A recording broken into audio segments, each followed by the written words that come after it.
Hi, my name is Claudia and I will talk about Philippines. Philippines is an archipelago consisting of 7,000 islands in Southeast Asia and islets lying about 500 miles or 800 km off the coast of Vietnam. The capital city of Philippines is Manila, but nearby Quezon City is the country's most populous city. Both are part of the National Capital Region, or we call it as Metro Manila, that is located in Luzon, the largest island. The second largest island is Mindanao in southeast. Next, I will talk about historical background of Philippines. The name of Philippines comes from Philip II, who was the king of Spain during the 16th century, when the country became a Spanish colony. The Philippines was granted to the US in 1898 following the Spanish-American War. On November 15, 1935, the Commonwealth was inaugurated. Manuel Luis Quezon was nominated as the first president of Philippines at that time, following Sergio Osmeña as the vice president, but later became the next president after the death of Manuel Quezon. In 1935, Philippines became a self-governing but delayed during the World War II and the invasion of Japanese troops in 1941.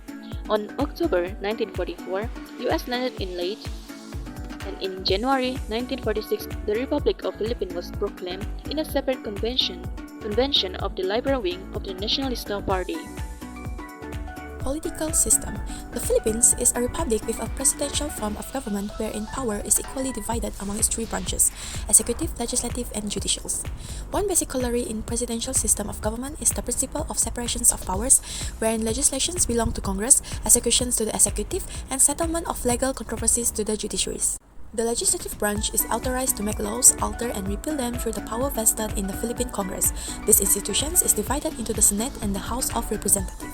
Next, the executive branch. It is composed of the president and the vice president who are elected by direct popular vote and serve a term of 6 years. The Constitution grants the president authority to appoint his cabinet. This department forms a large portion of the country bureaucracy. Lastly is judiciary. The judicial branch holds the power to settle controversy involving rights that are legally demandable and enforceable. This branch determines whether or not there has been a grave abuse of discretion amounting to lack or excess of jurisdictions on the part and instrumentality of the government. It is made up of a Supreme Court and lower court.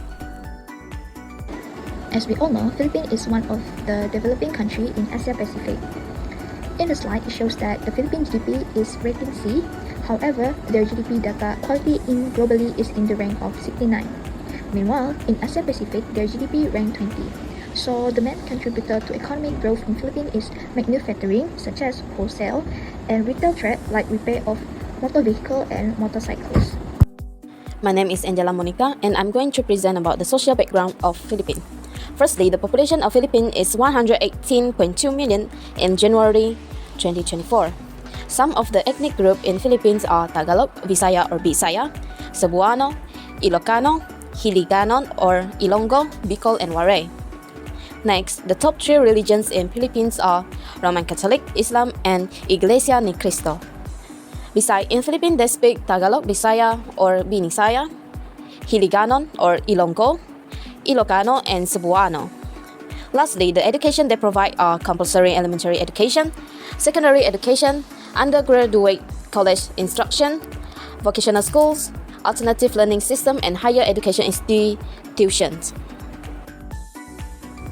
I'm VENESSA and I will explain about the cultural aspect of Philippines. In the Philippines, daily life and social customs are influenced by a rich tapestry of cultural tradition and value. So the first one is family centrality.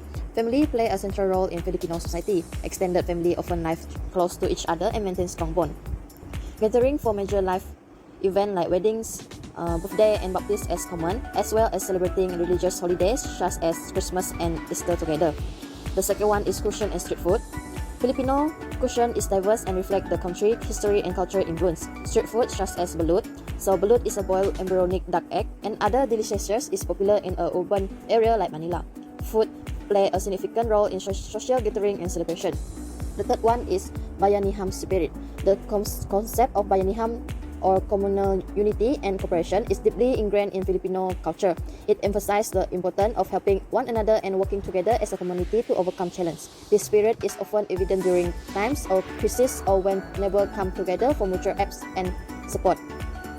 So the second cultural aspect is the cultural milieu. The first one is indigenous heritage.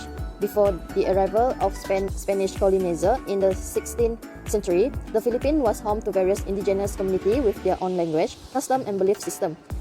Despite a century of colonization and cultural assimilation, indigenous culture continued to thrive in many parts of the country, preserving their tradition through oral history, ritual, and art form.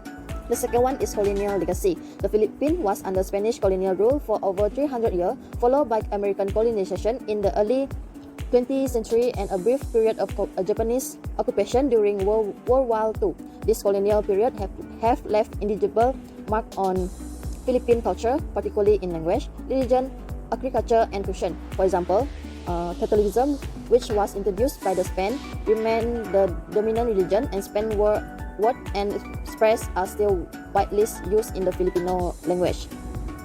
And the third one is art and literature. Filipino art and literature reflect the country culture, heritage, and social reality. Traditional art forms such as weaving, pottery, and wood crafting are still practiced by indigenous community, while contemporary Filipino artists and writers explore themes of identity, political, and social justice in their work.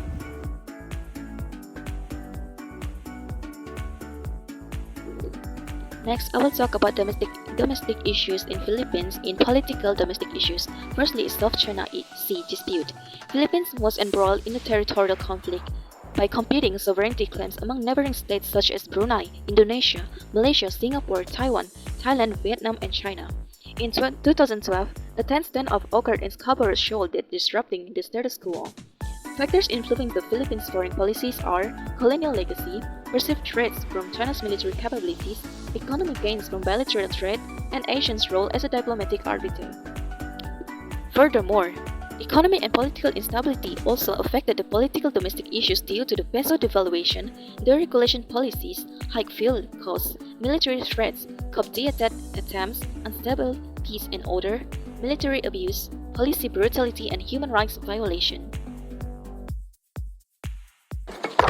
So next, we will be discussing on the domestic issue economic in Philippines. So there are two domestic issue economics in the Philippines, which is poverty and unemployment issue. So first, poverty.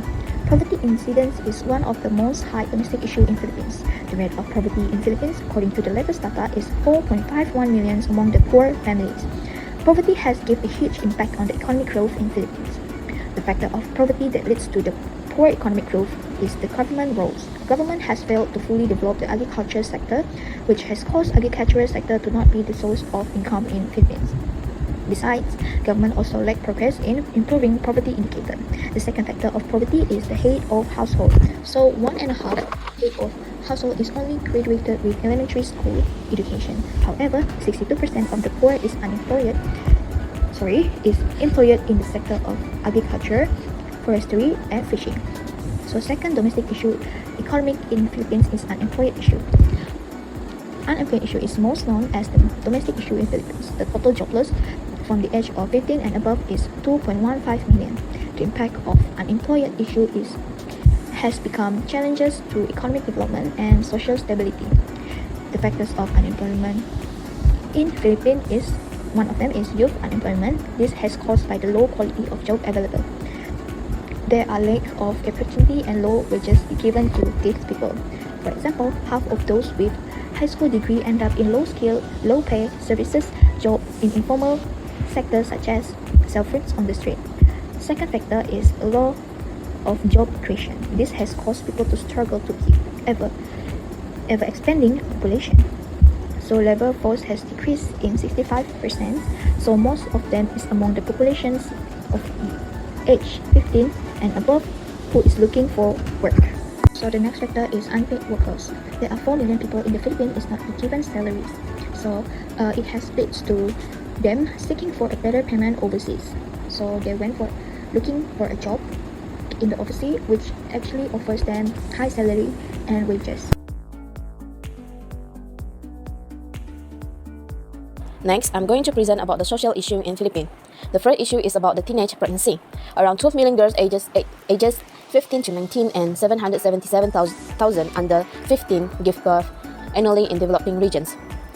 The Philippines lead Asia in teen pregnancies with factors like multiple partners and low condom use contributing. 1 in 10 Filipino girls ages 15 to 19 are already mothers, according to the UNFPA. Besides, POPCOM report a doubling of pregnancies among children below 15 in the Philippines over the past decade.